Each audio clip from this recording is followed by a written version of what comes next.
This podcast is meant for general health information and is not meant to override any medical advice. All questions will be screened and not contain any personal information. If you want a private consultation, contact us via positivechoice.org, or you can contact your provider directly. Thank you and enjoy the episode. Hello and welcome to the Positive Choice Wellness Podcast. My name is Melanie and I'm an exercise physiologist. And my name is Kimberly and I'm a registered dietitian. We are back again. Always and always. Absolutely. Good to be back. Yeah. How are you doing today, Kimberly? Wonderful. Doing well. Good. You know? Good. Hanging in, hanging on. How about you? Same. Hanging on. Of course. Same. What brings you joy today? This is a good one. Okay. I thought about this. And I will say at the time of our recording this podcast, it's about lunchtime. So what's bringing me joy right now is the delicious dinner my husband made last night is sitting in my refrigerator waiting for me to consume his leftovers. So Ooh. I'm pretty darn excited about that. How about yourself? Okay, it's weird. So as many of you know, I like to ferment things. Yes. And about a month ago, fermented some mustard. I know. So it's a lacto ferment. So it has like mustard seeds, like brown and yellow, garlic, onions, habaneros, Ooh. and a bell pepper, yellow bell pepper to make it the right color. And yes. it's going to be blended and turned into a nice fermented whole grain mustard today. So Something I feel like I've literally never heard of, fermented mustard. That's so Really? cool. Yes. That's amazing. yeah, Okay. I ferment a lot of things and I was like, I want to make mustard because like, Why not? Why? I say, why not? You'll have to report back. Tell us how it is. I've made it before, actually. This is my second time making it. And I Okay. I made so much and I was like so worried I wouldn't be able to finish it that I gave most of it away. So I had like one jar for myself and we just inhaled it. And so now I'm like, no one's getting any mustard this time. No, keep it And all for you. Yeah, I'll probably still end up like giving a lot away. But yeah, I really like it. It takes some time, but definitely worth it for anyone who wants to try their hand at it. It's just putting stuff in a jar with a brine and forgetting about it for a month. That's great. That's great. This is making me think. I mean, I know that's not our topic for today, but maybe we should have a topic where we talk about fermentation with you. I mean, I could talk about fermentation all day. I made a fermented hot sauce before this. So wow. Very fun. I know, because Fresno chilies were on sale and I was like, I'm going to make them with all the red stuff. And it was really good. Definitely would do that again. It's my second time I made that one too. So I've been just having a good time fermenting everything. I know. It sounds fun. It is fun. And delicious. Yes, house of fermentation over here. But no, we are not talking about fermentation today. No. What are we talking about? Stress. We're going to dig into stress today. Yeah, which I feel like it's a good topic to bring up every now and again because we have talked on this podcast about like building resiliency and managing coping with like stressful situations and stuff like that. But I don't know if we've necessarily got into the physiology about stress and how it impacts us around food. Yes, absolutely. Like how it impacts us on a physical level. I think it's a fascinating thing to dive into because sometimes I think on some level we know it affects us in that way, but it's not always conscious, right? So it's like, I don't know, a good one to be aware of and be digging into for sure. Yeah. So we're going to dive into that today. I think it'll be a good topic for everybody to have in their back pocket in case they're, feeling uncomfortable, nervous, stressed out in general, all that stuff. So yeah. So I guess a good place to start is kind of like defining what stress is. Absolutely. Right? Absolutely. Which it's just a biological response mechanism that we have. It's how we react to a situation we deem unsafe or threatening, I guess is another way to put it. But what's interesting about stress and what I like to share about stress is it's all perception based. Yes. I was thinking that as you were sharing, our body responds the same way to stress if it's like our house is burning down, right? Or if we are giving a presentation at work, maybe, right? Or if you are in traffic, for me, that would be one. Well, that's always the example I use because this is my favorite time to like call people out for like not being bothered by traffic. I'm like, well, you're weird. So truly. But I guess what I would say is like when we talk about stress, it's like if you're in a car driving in traffic, some people are like, I don't care. It's fine. Whatever. Mm-hmm. You know, they just drive like it is what it is. Like they're not like, oh, I gotta get there. Like, so what can you do? Whereas you and myself are like, like I hate traffic so much. Unleash. Yeah. And it causes me a lot of stress. And it's all perception based. And that's the reason why I use this example, because there are those people who are like, I don't care. It's fine. Whatever. Yeah. Just listen to my music or whatever. Right. But it's whatever our brain perceives as a threat for ourselves. So that could be traffic for us. That could be your house burning down, which I don't know anyone who would be like, whatever. Like that, I think that's a generally stressful thing for everybody. Super good point. Yes. But, there's some stuff that's kind of universal. Like if you encounter a wild animal that might eat you, I think we all have a similar response to that. You're not going to go, oh, I want to pet the kitty. No, that's a lion. You don't pet the kitty. No, like there's times where I think it's going to happen where we all have the same response. But generally speaking, it's a great survival mechanism. It's actually super crucial to keep us alive. We do need stress. Now, stress historically was a lot of like, there's a bear or a wolf or a tiger or something, and you don't want to get eaten, or, like you're in a situation where you fall somewhere and you need to get out of there to get safe. Like there are times when stress was very helpful for us in those scenarios. But the chances of us like getting into situations like that are pretty slim now. Like unless you go camping regularly, and not a lot of us are going to encounter a pack of wolves or a bear or something like that. That's pretty uncommon for the average person. And stress has changed a little bit in that regard, because now we're not dealing with those types of threats. Now we're dealing with threats that we're interpreting as a threat, which could be traffic, presentation at work, those types of scenarios. Right. Bad news on the phone from a doctor. Right. Yeah. And it's stuff we could encounter more every day, right? Versus like, these, like you mentioned, the hungry animals that want you. I can't imagine would be something that happens every day. No, it does not happen every day. And we're now dealing with other types of stressors. So it's the point of this conversation is really to analyze how stress affects us physiologically, but also to point out that we do need it. I'm not saying we should never feel stressed out, because if you do encounter a wild animal, you better bet you are feeling stressed out, because that needs to be a time you feel stressed. So it's helpful. And also it can help us be productive. Like light amounts of stress, like if there's a presentation that's due at work, if there's a deadline you got to make it by, you're going to bet you're going to be a little stressed, but you're probably going to be more productive under that level of stress. Right. And I love that you mentioned that, because it also has been told to me before in that same scenario where I've had to give a presentation at work or whatever, and I've been stressed out. There are some circumstances where it shows that you care too. Right. So I think that there's definitely some, like you to your point, there's positives to it. And some studies have even shown that like, when we view stress as positive, we are more productive and, et cetera. But exactly. I'm interested to hear more about how it affects us. Well, we talk about acute and chronic. So acute stress is what we're talking about, which is a presentation. Like you're not dreading this for 3, 4, 5 years. Like this is not something that's chronically ruining your life. It's just, I have a week to get this presentation done. Like it's very brief. It's cute, short term. Get your butt going. You move, you got it done. Great. Right. Similar, like encountering a wild animal. It's acute, short term. Animal's gonna go away. Or traffic, acute, short term. Like I don't think I've met anybody who gets stressed out from traffic and then is just angry about it for months. That's just not something we do. For sure. But there are chronic stressors. Like illness can be a chronic stressor.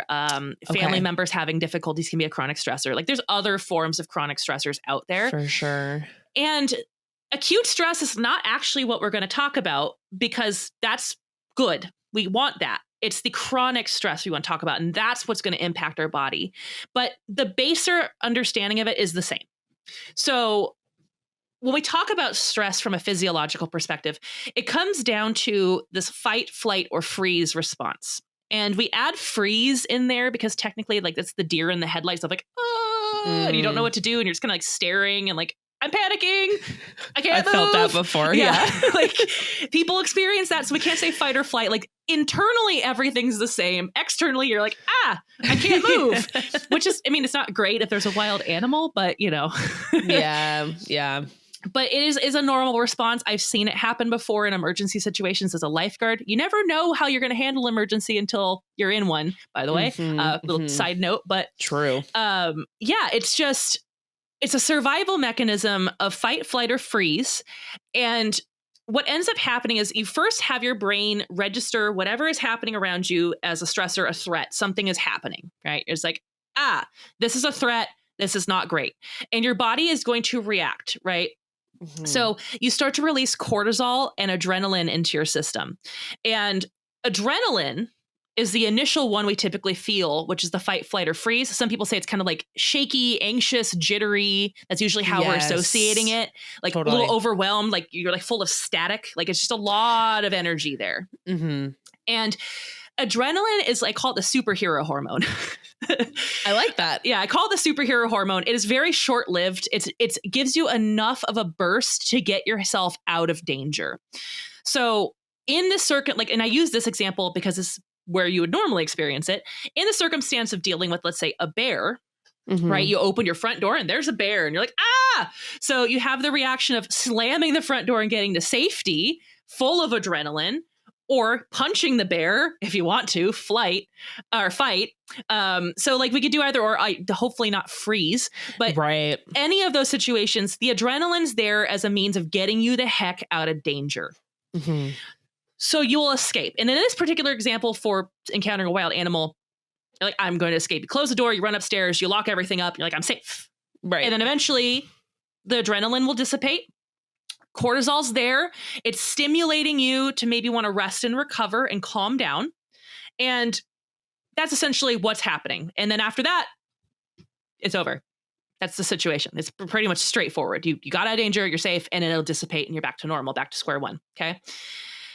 Cut and dry, very simple in that example, but that's not how life works. Right. So now we put ourselves in a different situation where you get bad news on the phone. Okay. Immediately you feel overwhelmed, jittery, stressed out, anxious, like, but what are you going to do? You're going to punch the phone? Right.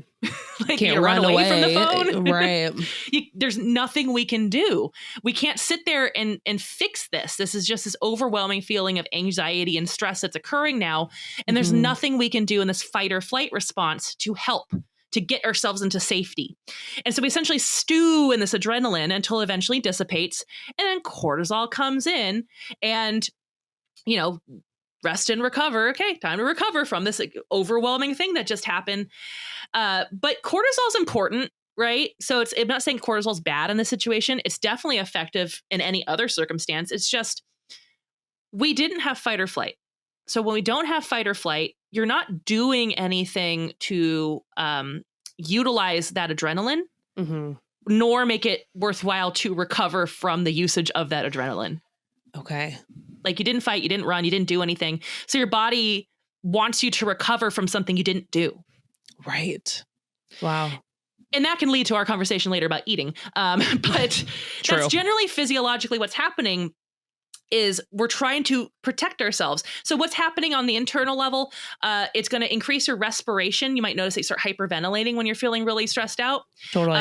It's actually providing you to oxygenate your blood more effectively. Because remember, if we look, this is where my exercise physiology background pops in. If we look at stress physiologically, like fight or flight is exercise, because technically it is punching or running, right? Your body is priming itself for escape or safety. So your body is pumping oxygen through your system to get you oxygenated to flee or punch. It is also increasing your heart rate as well. Usually heart rate and breathing rate go hand in hand. It's also going to increase your ability to kind of scan for threats. So hypervigilance, you're more likely to look around and find something, as they call it, always on edge. I feel so seen right now. Okay. Blood pressure is going to go up. Now, blood pressure going up chronically bad, short term, not bad. Because when your blood pressure increases, you actually get more power, which means you're more efficient at getting away from danger. Okay. Not long term though, but in short term, it's great. yeah, exactly. Short term is great because that power is what's going to help you escape. And then on top of that, your body is actually going to start overproducing glucose. So your liver is going to start pumping more glucose into your system, because what do you use when you're exercising?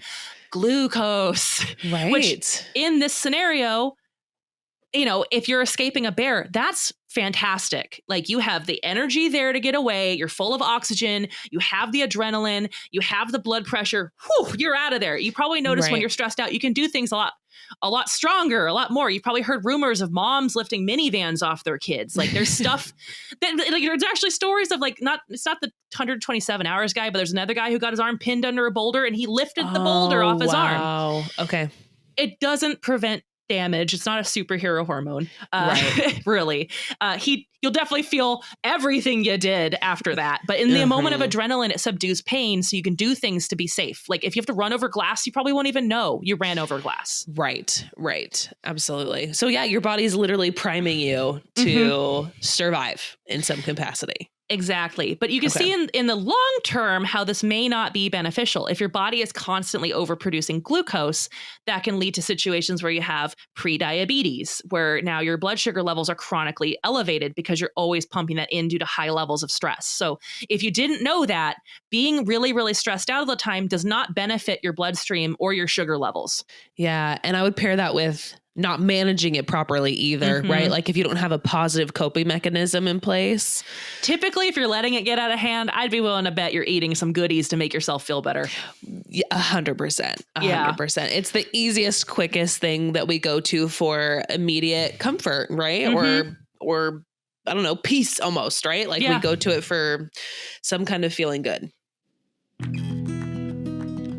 Looking to stay strong, steady, and active as you age? Join us at the Positive Choice Integrative Wellness Center for Senior Strength, a gentle yet effective group fitness class designed specifically for older adults or anyone with mobility limitations or just wants to get started. In just 1 hour, you'll move through light cardio, strength-building exercises, and modified yoga poses, all tailored to support your balance, flexibility, and confidence. This in-person group class is welcoming, supportive, and led by experienced instructors who understand your needs. Visit positivechoice.org/group fitness to learn more and sign up today. Yeah, it's a distraction. It kicks the can down the road. There you go. Temporary reprieve of the feelings. So that's one element of that. Now, the other challenge as well is the fact that your blood pressure is elevated. So you can have chronic high blood pressure as a result of chronic stress, which is another problem. So you hear of people getting that. And then, of course, having cortisol constantly pumped into your system due to stress can screw up your ghrelin and leptin levels. And to know what these are, ghrelin is the hunger hormone. And I always tell the story because it's just so funny. But like when I was shadowing Allie's class when I was an intern, there was a gentleman who was like, yo, like the gremlins in your stomach. And we're like, ghrelin? Not awesome. Gremlins? But now I always think of gremlins in your stomach. Gremlins, yes. But they're the hunger hormone. So gremlins. And then let's see what you're going to call it. And then we have leptin, which is satiety. And what ends up happening is it ramps the ghrelin up and it decreases the leptin levels. So your leptin that would make you normally feel full is now suppressed. And so your full signal is not really as effective. And you're way hungrier now as a result. So cortisol is doing that actually on purpose because in theory, you should have run away from something. You need to replenish that. I was just going to say, your body is like geared up for you to survive, right? So you should have like used your body to move in some capacity, survive in some capacity. So once that fades, you're probably like, we're depleted, we're exhausted, right? So automatically our body's going to be like, give us more energy, right? Yeah. Ramp up that hunger hormone. Exactly. So from the physiological perspective, so we can just understand this, like this is why these things happen. This is what's going on internally in our bodies. Like another one I didn't even mention is like our muscles actually get tighter. So you know how people complain like, oh, like they rub their shoulder, like, oh, I'm like really tense in my neck. Or like if you've ever done yoga, the instructor's almost always like, you carry your emotions in your hips. And I was like, that's stupid. It's not, by the way. Because I think about it like this. Your muscles are tensing because the tenser they are, they're like a coil that you squish down. And when you release them, pew, you have that ability to get out of danger. And 100%. In the moments of short-term acute stress, yes, great. awesome. Chronic, not great, not awesome, because you're not doing it. So your shoulders are all tense, your hips are all tense. You just feel like a tight little ball of stress. And headaches probably, right? Yeah, like from the high blood pressure potentially, or from the tension in the neck. Like there's all sorts of reasons that could happen. Right. So like these physiological things are there on purpose to protect us. But as a result, we're dealing with a different type of stress nowadays than maybe we used to be. So that's where we get into the problem of a lot of people end up turning to food, as you mentioned before. So we'll now pop out of my wheelhouse and take a nice long stroll over to yours and talk a little bit about stress eating. Yeah, absolutely. I mean, I think it's something that is incredibly common, right? Because to your point, it is a quick, and I'll admit, it feels like an effective Band-Aid, you know? It's not doing anything for us, not anything positive, but it feels like immediate gratification. You know, it feels like you're doing something that does make you feel better. It's just psychological, you know? Yeah. It's pumping dopamine into the system, and dopamine's kind of like a soothing hormone. Yeah, exactly. And that's to that point, actually, what foods do we typically want to consume when we're stressed out? Tasty ones. Yes, right? The ones that give us more of that dopamine hit. Not more of that a salad. Release. Yeah. We're not like, ooh, carrots and hummus, right? Like we're like, pass me anything salty, sugary, right? Like usually it's a form of a quick digesting carbohydrate, which isn't great for our blood sugars either. But what we're looking for is that blood sugar spike to come back, right? Because we're depleted at this point after everything that you've mentioned. And that's so usually for people that falls in the category of salty or sweet. It probably just depends on your preference. But we go for it. And then usually we go for it hard because we're not being super mindful, right? So when we eat in response to anything other than physical hunger, it's a lot harder for us to find the satiation point where we should stop, right? Because you're eating to fill a void, cover a hole, be a Band-Aid, right? Something like that. And your hormones are out of whack. So your leptin's not even signaling that you should stop. That's a good point. Heck yes, absolutely. So there's fundamental cues of our body that are even off, that aren't going to aid us in stopping either. And then we have the whole psychological part of it behind that too. So it's hard. It's hard to stop ourselves and recognize in the first place that we even eat in response to stress, right? Yeah. Sometimes that can be a hard thing to admit, but then also to find different strategies that help us in a more positive manner, right? Like a manner that actually reduces our physical response to stress. Like after everything you're talking about, I would argue the best thing you could do if you're stressed out is move your body a little bit. Right? What your body wanted the whole time. Exactly. I tell my patients in class, like, I honestly think that something is better than nothing. Like sit down and stand up out of your chair 10 times, right? Or take a lap around your house. Like do something to exert your energy in some capacity. But I think that here the step one is being able to like identify, hey, I eat in response to stress. Now I got to find some more positive coping mechanisms that speak to me in the moment that I can do more easily. Does that make sense? No, it does. Absolutely. And I mean, what's important, I think, to piggyback off of this too, is like our brain is really, really, really good at making patterns. It loves patterns. Our brain loves to do it. Yep. And when you are under a chronic level of stress and you choose to eat as a form of coping, your brain's going to go, oh, if I eat cupcakes, I don't feel stressed anymore. Yes. And then it's a driver, because then it's like autopilot. Because then the next time you feel stressed out, like I'm sure people have had this moment where you like come to and you're in your kitchen. You're like, what the heck? When did I start eating chips? Yes. Like, it's so autopilot because your brain is like instantaneous. Like, let's fix this. Let's solve this problem. Let's stop feeling stressed. Yeah, absolutely. And one of my favorite speakers one time was talking about how our behaviors that we do over and over and over to the point where they're now automatic is like a highway in our brain, right? Like point A to point B, we've taken the freeway. It's easy, right? Well-worn path. Exactly. Versus when we're trying to do something new, develop a new positive coping mechanism or whatever it is, it's like a hiking trail, right? That you then have to walk over and over and over until it becomes the new highway. So I just loved that like visual for me of how diligent you have to be with the new path, right? In order to make it the new freeway, essentially. Exactly.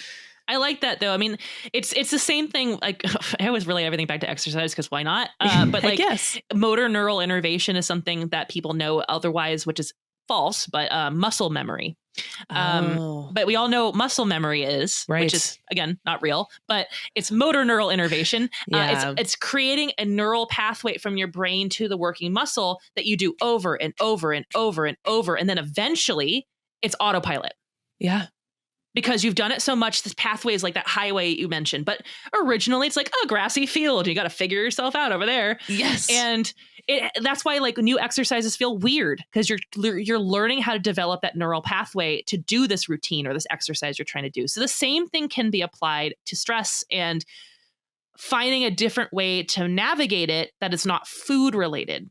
Yes, absolutely. Because I've had this conversation with people. And so when I ask, like, well, what are some ways to cope? Like, they're like, eat healthy food. I'm like, well, are you hungry is the better question here. Because are you eating just to eat? Or are you eating because you're actually needing food? Because I can't deny that sometimes we can be stressed out and hungry at the same time. That happens. Of course. But generally speaking, if you're having a stressful experience, I don't think the first solution should be, let's go eat some carrots. Agreed. And honestly, they're probably not going to sound good to you in the moment. You're not going to want them anyway. And sometimes we can talk ourselves into grabbing the thing that we probably shouldn't, right? Like we're really convincing in these moments, especially when when it's our highway, right? Like we're quite convincing with those arguments. And I think that, to a certain extent, if you need to be taking steps to improvement and you can hold yourself accountable and just have like a few nuts, or something like that, like, sure, maybe that's an okay idea as a temporary fix again, but eating in any capacity in response to stress is going to be just a Band-Aid, right? Mm-hmm. It's not ever going to get to the root of the issue or help your body normalize like the hormones or the side effects of stress that we have going on. So we absolutely need to get into the improving that on like a physical level, right? Exactly. I mean, I talk about stress as like you have a dam in your mind and it's building up all of the stressors behind it, all of these stressors and emotions and things that you don't want to deal with are just piling up behind the dam. And I don't know a lot about waterways, by the way, like this is just what I know limited wise, but they do release pressure periodically so the dam doesn't crack. Right. But you know how human beings are. We don't like to feel our feelings. So we don't release any of that pressure in a healthy way. And the dam cracks and it starts to spring a leak. And that's where that stress starts to trickle out. And you're like, stress. And there's two options. You can fix the crack, which takes time and energy and effort, or you can shove pizza in the crack. Yep, you're exactly right. Pizza will not last, by the way. It really won't. It feels like it does in the moment, but as soon as that pizza is gone, as soon as you swallowed your last bite, you recognize it won't. We could use a lot of logic and determine pizza's not going to last. But that's what we do as human beings is we try to shove stress down with food. And all it does is just extend the time it's going to take before we have to deal with that stressor again. It's still there. Right. We just are ignoring it for a short period of time. Absolutely. And I would argue to a certain extent makes it worse, right? Like when you delay anything that's inevitable, regardless of if you're Band-Aiding it or not, it's mounting up in your mind, right? Mm-hmm. Like you're still going to be mulling it over and over. And it's going to start affecting your sleep and whatever. Oh yeah. So there's a whole cascade that happens too when we're doing unhealthy coping mechanisms. Exactly. So one thing that I'll reiterate again is this conversation is not meant to say we eliminate stress. Like again, stress is helpful. It's normal. Right. It's natural. It's human. We should feel stress. Even if we don't want to, we should. But managing it, I think, is what's really important. And how we do that is ultimately where we want to go with this conversation. It's not so much about eliminating it. It's about what do we do now that we have it? That isn't something that could lead us to be even more stressed out. Like, I stress ate. Now I hate myself. And now I'm stressed out that I'm going to gain weight because I ate so much food and blah, blah, blah. Yes. And now I'm not just stressed about this thing, but now my health and my choices. And now I'm mad at me. And like, it can just snowball. Right. One of my favorite things of all time, I was lucky enough to sit in on one of our lovely colleague, Carissa. I sat in on one of her classes. Carissa. She's the best. She had her class create what she called a stress management toolbox. So she told everybody in her class to come up with 2 or 3 things that you can do when you are stressed out that is actually a positive coping mechanism, right? Which some of which we mentioned, like get up and move your body a little bit, things like that. And anyway, what they did was they wrote it on a, what are those called? Like an index card, like a 3x5 little thing. Yeah. And they those had old world things, like floppy disks. When people use paper. But anyway, so she had her patients like keep them physically written down the options. And that way, when the stress came up, they could look at the list and be like, okay, I'm not going to eat in response to stress. Here's some options for me. And I loved the visual. I loved having multiple options because sometimes when we're stressed out, our knee-jerk reaction is not the healthiest one, right? No. We need to think of a couple other things. Instantaneous solutions. Exactly. That's what we look for. Exactly. So, but anyway, I was thinking that we could like, if you create your own stress management toolbox, what are some ideas that like we could throw on there in addition to movement, right? That would help us feel better. So one of the things that I always love to share is, so we have, and like, it's funny because Carissa has a podcast episode and so does Lucia, who I'm going to talk about right now. Lucia is one of our biofeedback specialists here at Positive Choice. Also fabulous. When she was going through her doctorate process, she had people come in as volunteers for her research for her doctorate. And so I volunteered to do it. And I got to see what biofeedback was kind of about firsthand, which was really cool. And essentially she explained to me as this, where you have 2 different types of nervous systems, which like I knew that, just not, I'm more of like the fitness side of things, like that. But it's the parasympathetic and the sympathetic nervous systems. And the sympathetic nervous system, despite sounding like sympathy, is really the panic. That's the panic one, right? It's the one that can make us feel like really out of it. And the parasympathetic is the cool, calm, relaxed nervous system. Okay. When we're stressed out, those nervous systems get out of whack. They're supposed to be kind of in equilibrium to balance one another. And when we're stressed, our sympathetic is overactive and our parasympathetic is suppressed. And one of the tools that can be really helpful is breathing. As silly as it sounds, because I looked at the screen that she was showing me, and when you breathe and regulate your breathing to kind of bring yourself into a calm space, you're allowing your nervous systems to now synchronize back together into like a nice homeostasis where they're equal to each other again. And so breathing work is a really effective tool and a quick and easy one for any location, any place, anytime. Literally. That can really help. No equipment I would needed. say breathing. I love that. Okay, so we've got movement, we've got breathing. And biofeedback, which is teaching you how to do that. You can get that Positive Choice. Yeah, exactly. Hit up Positive Choice for sure. Falling into that same category would be things like meditation though, right? Mm-hmm. Like whatever that looks like for you. You can do that with the Calm app if you're a Kaiser member. It's free for Kaiser members, so that's kind of cool. Or you pay for it if you're not a Kaiser member, but still great. Yeah, still an effective resource, 100%. I've heard nothing but fabulous things about the Calm app. I love the Calm app. I use it too. It's so good. Oh, that's so great. I love that. Other ones that I've heard of that have either worked for patients or haven't, and I think that you have to do a little bit of like what speaks to you sometimes too. Sometimes that involves trial and error, but like coloring can be de-stressful for people. Something crafty, perhaps, if that's your, something that you love doing. Brings you joy. Yes, exactly. What brings you joy? Some mustard. Exactly. Ferment some mustard and some hot sauce. Other ones that I've heard that, I don't know that I would like run to a screen as my coping mechanism, but I thought this was cute. I had a patient tell me once that hers was watching cat videos on YouTube. That really worked for her. And I've had another patient actually say, if you guys have ever seen like how babies crawl on YouTube, babies can crawl in like the weirdest ways.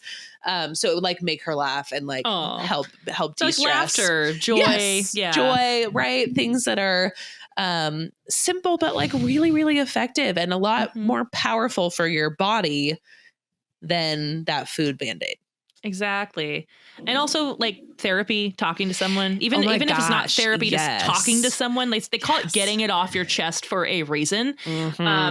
And so, my mom knows all about that. Yeah.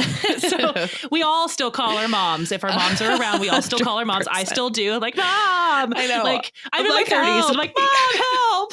Me too. Me too. Because like, that's what we have to do. And it's okay. It's and true. I will never ever downplay the effectiveness of therapy either, and I always highly recommend it because it's like a Sherpa guiding you through your own chaotic mind sometimes, where you're like, I am blah, and they're like, well, why do you think that is? And you're like, well, maybe it's this. You're like, well, what are some ways maybe we could target that, right? Like, and every therapy is different, every therapist is different, but it can be really helpful. Really helpful and really insightful. Yeah. Exactly. For a lot of reasons. But I love that. Yeah. Having support, phoning a friend, right? Yep. Anything of that nature. Yeah, I totally agree. Exactly. Those and then, little other things, like there's no right or wrong way to do this. It's stuff that you find helps and works. And I like that idea with Carissa with the index card.